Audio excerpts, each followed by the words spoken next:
Berobat dengan menggunakan tetesan yang dimasukkan di hidung. Ya, biasanya satu tetes saja, kadang-kadang cuma satu tetes. Ya.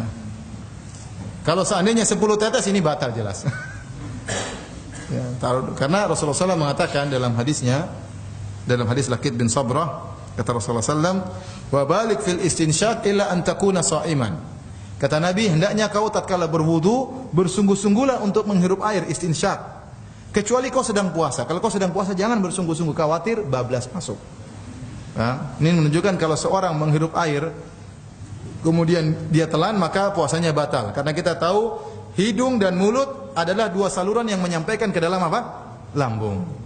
Tidak ada yang ragu, hidung dan mulut adalah saluran yang bisa mengantarkan kepada lambung. Makanya Nabi melarang seorang tatkala berwudu, tatkala sedang puasa jangan terlalu kencang, kata Nabi, hirup airnya. Khawatirnya kebablasan. Tapi kalau seorang sedang tidak puasa enggak jadi masalah. Kata Nabi, hirup dengan dalam-dalam. Ya. Nah sekarang kalau ada pengobatan menggunakan tetesan air di hidung, obat. Satu tetes kanan, satu tetes kiri. Apakah puasanya batal atau tidak? Antum gimana? Batal atau tidak? Hah? Batal atau tidak?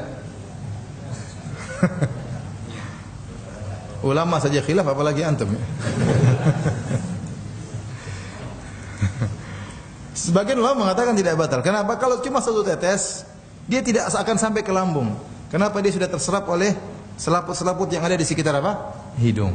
Karena untuk sampai ke lambung jauh, dia harus naik dulu, kemudian berputar, masih kan jauh itu. Belum sampai ke lambung sudah habis. Paham?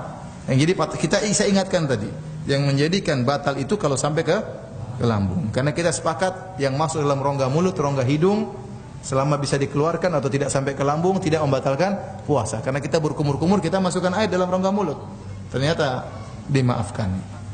Oleh karenanya mereka sebagian mengatakan yang kalau cuma satu tetes maka tidak sampai ke lambung karena dia melalui perjalanan yang jauh dan dia sudah terserap oleh selaput-selaput hidung, kemudian mungkin selaput yang lainnya, sehingga sampai ke lambung sangat sedikit. Kalaupun sampai ke lambung, ya itu tidak sampai ke lambung. Kalaupun sampai ke lambung maka sangat-sangat sedikit. Lebih sedikit daripada sisa air wudu, sisa kumur-kumur tatkala berwudu. Oleh karenanya dimaafkan karena niatnya bukan untuk minum dan makan. Memasukkan obat niatnya untuk apa? Berobat. Innamal a'malu binniyat. Niat sangat penting. Niat sangat penting. Tapi seandainya 10 tetes kemungkinan besar masuknya apa? Banyak. Ya, itu membatalkan. Tapi kalau sangat sedikit maka menurut sebagian ulama tidak membatalkan wudu. Kemudian perkara berikutnya yang juga masuk dalam melalui hidung, gas oksigen. Kalau orang sakit hirup oksigen, batal puasa atau tidak? Ya. Dia sakit kemudian harus butuh oksigen, taruh ini alat kemudian dihirup oksigennya. Puasanya batal atau tidak? Ya jelas tidak lah. Nanti hirup udara juga tidak apa?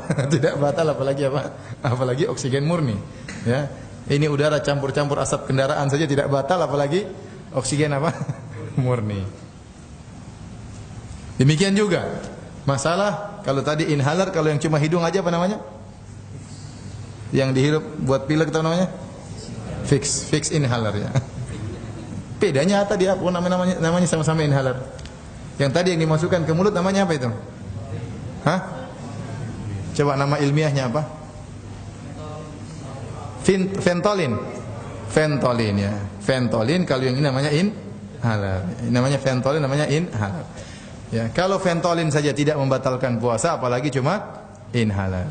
Paham ya? Ini perlu kita mungkin orang ada yang pilek kemudian ingin melapangkan hidungnya supaya mudah bernapas, dia pakai inhaler, maka tidak membatalkan puasa. Sedangkan Ventolin saja tidak membatalkan puasa apalagi inhaler.